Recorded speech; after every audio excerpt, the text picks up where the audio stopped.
Прежде чем мы начнем работу, к сожалению, должен сказать несколько слов о трагедии, которая произошла сегодня в Актау. Разбился самолет, есть погибшие, раненых много. И, как мы сейчас только с вами и говорили, я от вашего имени хочу выразить соболезнования семьям погибших и всем пострадавшим. Будем надеяться на их выздоровление. По согласованию с президентом Казахстана в Актау вылетает самолет МЧС России с медицинским персоналом и с необходимым дополнительным оборудованием на борту.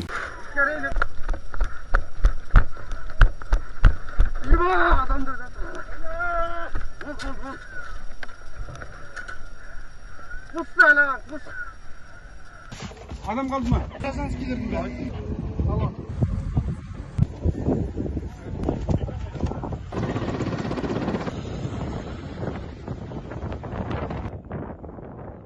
Saudara, pesawat Azerbaijan Airlines jatuh di kota Aktau, Kazakhstan. Kementerian Darurat Kazakhstan menyebut setidaknya 28 penumpang selamat dan lebih dari 30 orang tewas. Pesawat Azerbaijan Airlines melakukan pendaratan darurat di Bandara Aktau, Kazakhstan, Rabu waktu setempat. Pesawat ini, saudara, terbang dari Baku ke Grozny, Chechnya, Rusia, namun dialihkan karena terjadi kabut di Grozny. Beberapa detik kemudian, setelah mendarat, pesawat meledak dan menimbulkan bola api besar. Pesawat diduga sebelumnya menabrak sekawanan burung. Pesawat ini mengangkut 67 penumpang termasuk 5 awak pesawat. 28 korban selamat telah menjalani perawatan di rumah sakit.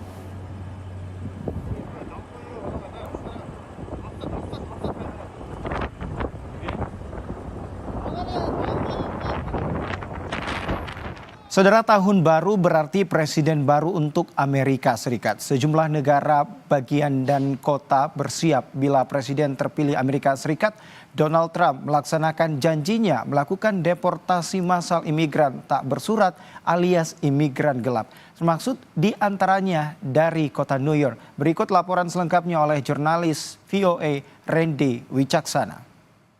Kota New York umumkan penampungan migran ini akan ditutup Januari 2025. Penampungan migran ini adalah taman nasional yang kewenangan operasinya dipegang oleh pemerintah federal, bukan pemerintah kota. We have been concerned about Floyd Bennett Field since the election results. It is the only shelter on federal land, and we do think that could pose additional risks. Presiden terpilih Donald Trump belakangan mengisyaratkan akan prioritaskan penegakan perbatasan dan imigrasi ketika mulai menjabat. Di sisi lain, pejabat partai oposisi Demokrat mulai mengamankan perlindungan untuk migran tidak bersurat. Para migran di penampungan mengaku khawatir soal nasib mereka. Porque a veces hay muchos inmigrantes como mis paisanos que vienen a delinquir, robar, entonces pero a veces por uno pagan todos. Jose adalah bagian dari salah satu gelombang imigrasi terbesar dalam sejarah Amerika Serikat. Pada masa pemerintahan Joe Biden, setidaknya 8 juta imigran masuk ke Amerika. Gelombang migran dengan angka masif terjadi di 1850-an, menurut analisa data pemerintah oleh surat kabar The New York Times. I think the numbers that we've seen in the last couple of years are historic. The largest number that we've seen in history by pure number, not by necessarily by percentage. Diperkirakan ada 11 juta migran tidak bersurat di Amerika Serikat berdasarkan data dari Pew Research Center tahun 2022. Dan negara bagian New York ini menjadi negara bagian dengan populasi migran tak bersurat ketiga terbesar setelah Florida dan juga Texas berdasarkan data dari tahun 2019 hingga tahun 2022. Baru-baru ini, wali kota New York menemui pimpinan perbatasan AS pilihan Donald Trump untuk menemukan jalan tengah. My conversation today with the border czar to figure out how do we go after those individuals who are repeatedly committing crimes in our city. We're going to tell those who are here, who are law-abiding, to continue to utilize the services that they have a right to utilize, educating their children, health care, public protection. Pengamat sebut tindakan wali kota New York ini sebagai antisipasi wacana deportasi massal Donald Trump. I do think that one of the calculations he's probably making is he may be recognizing that he might not be able to stop all mass deportations or all mass raids in New York City, but if he's seen as cooperating to some extent, he may have some leverage to sort of figure out how those raids might be prioritized or what communities might be protected. Dari angka 11 juta migran tak bersurat, diantaranya adalah para migran pencari suaka yang masuk ke Amerika lewat program pemerintah federal untuk negara-negara yang dilanda konflik, seperti Haiti, Nicaragua, Venezuela, dan Ukraina. Dari New York, Randy Wicaksana dan tim VOA.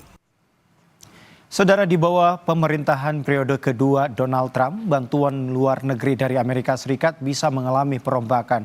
Berapa banyak bantuan luar negeri Amerika Serikat dialokasikan dan kemana bantuan itu disalurkan adalah dua pertanyaan utama saat pemerintahan Trump bersiap untuk memangku jabatan pada Januari 2025. Simak laporan jurnalis VOA Valdia Baraputri berikut ini.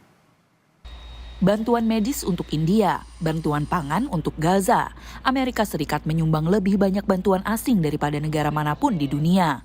Pada tahun fiskal 2022 saja, nilai bantuan AS sekitar 70 miliar dolar atau 1.120 triliun rupiah atau lebih dari 1 kuadriliun. Itu adalah 1% dari total anggaran federal untuk bantuan kemanusiaan, pembangunan ekonomi, perdamaian, keamanan, dan sektor-sektor lain di luar negeri. Belum jelas seperti apa pendekatan Presiden terpilih Donald Trump terhadap bantuan luar negeri saat ia memulai masa jabatan keduanya pada Januari. Namun saat masa jabatan pertamanya, Trump menyampaikan pandangan akan hal ini di sidang umum PBB 2018.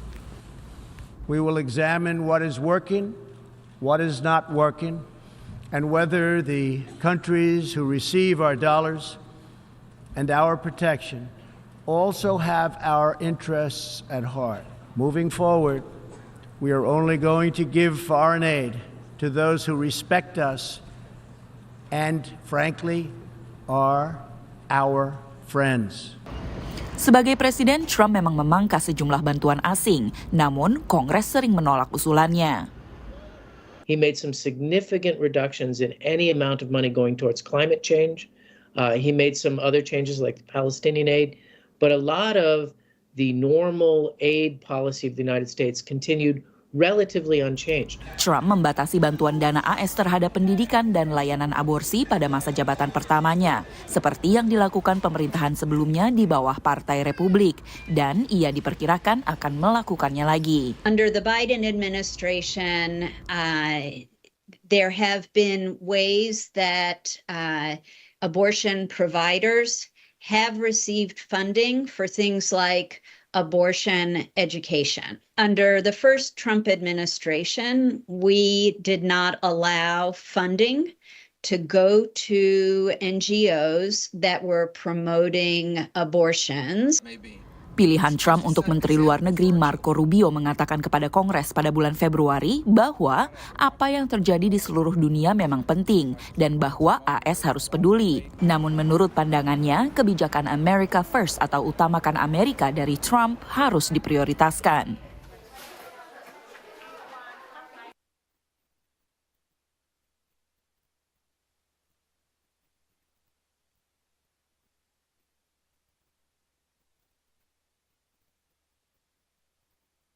Pengamat menilai pemerintahan Trump yang baru akan mencermati dengan seksama di mana saja uang pajak AS dibelanjakan. Tujuannya adalah agar AS memperoleh hasil maksimal dari negara-negara yang menerima uang pajak warga AS. Dari Mar-a-Lago, Florida, saya Valdia Baraputri, Rere Wahyudi, dan tim VOA. Saudara, perayaan Natal dan Tahun Baru menjadi kesempatan bagi banyak warga Amerika Serikat untuk berbagi dengan sesama. Semangat memberi ini tak luntur bahkan di tengah tingginya laju inflasi. Tetapi himpitan biaya hidup memaksa sebagian warga membatasi atau bahkan menghentikan donasi amal. Selengkapnya dilaporkan tim VOA dari Washington DC. Antrian panjang tampak di depan lembaga penyaluran bantuan pangan di kota Chicago, negara bagian Illinois. Salah satu penerima bantuan, Diane, hanya memberikan nama pertamanya. Ia pun tak mau direkam wajahnya. This is my first time at a food pantry. Diane adalah seorang pensiunan dan penghasilannya tak mencukupi untuk mengejar tingginya laju inflasi. I'm not starving, but I'm struggling. I've been on this planet a long time and I've never seen inflation like this. I've always heard about inflation.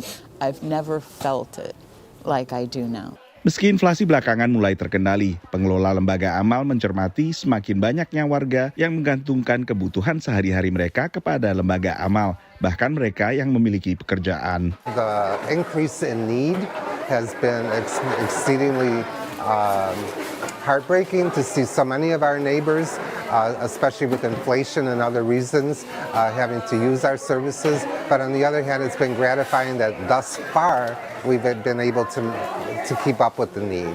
Pada saat bersamaan, sumbangan bagi lembaga amal termasuk penyalur bantuan pangan juga terdampak oleh tingginya harga. Generally speaking, the economy is always a big driver of year-end giving. As households make their economic and financial decisions, giving tends to be a very important consideration for many American households during the giving season. Temuan Lilly Family School of Philanthropy, pusat riset kegiatan kedermawanan di Indiana University, menunjukkan bahwa nilai total pemberian warga AS bagi amal meningkat berdasarkan nilai dolarnya.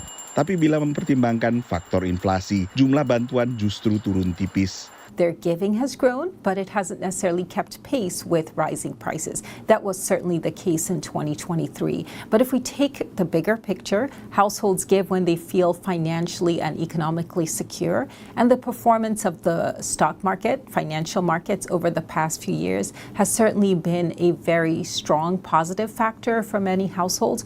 Also, housing markets and job employment numbers. Tapi pengamat mengingatkan berbagi dengan sesama belum tentu berupa barang. It's important to emphasize that you can also give money, but you can also give time and volunteer. Volunteering is a great way to bring a group together, whether that's your family, your colleagues at work, or even your friends. Menurut pantauan Indiana University, sekitar separuh warga Amerika Serikat memastikan mereka memberi setiap akhir tahun. Dan angkanya naik turun setiap tahunnya tapi berada pada kisaran yang sama. Hanya saja sebelumnya pada tahun 2000, angkanya mencapai bahkan 2/3 warga Amerika Serikat.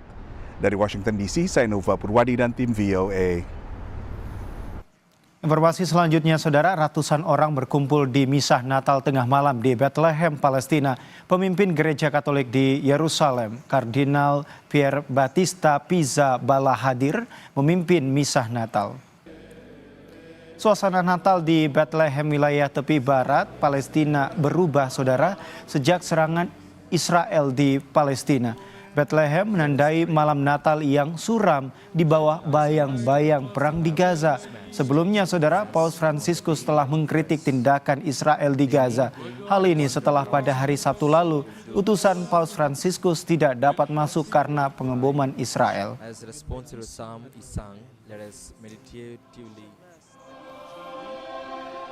Scuola Riccardo.